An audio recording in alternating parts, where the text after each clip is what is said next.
The Intensive Care National Audit and Research Centre has released data looking at who is being admitted to intensive care units in England, Wales and Northern Ireland.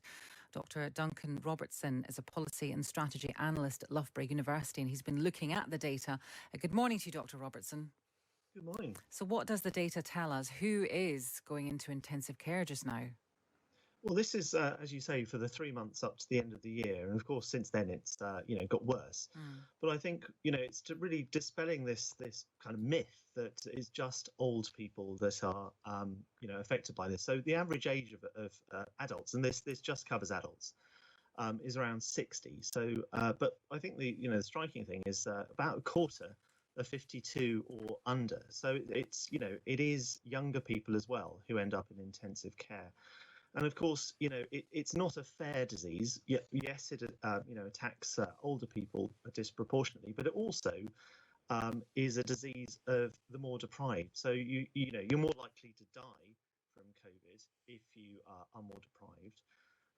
And it's not fair in terms of 2/3 of the people in intensive care are men. And I think the striking thing as well is that these aren't necessarily sick people before they have COVID. Around 9 out of 10, or 87%, were living unaided before they had COVID. So it's not really just old people. I say just old people, of course, that are ending up in intensive care. The line to you is not fantastic, but we will persevere, because what you're saying is so interesting. How does this data compare to the first wave of the virus? Was it more exclusive, not exclusively, but more predominantly older people in intensive care the first time around?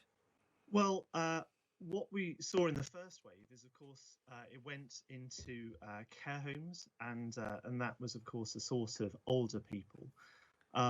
But we've learnt a lot since then, or the medical doctors have learnt a lot since then about how to treat people.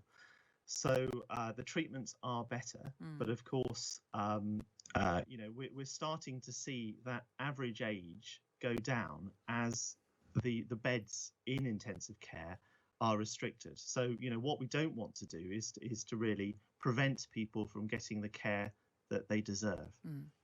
It's really interesting. Thank you very much for all those facts and figures. It's always good to have them to hand. That is Dr Duncan Robertson from Loughborough University.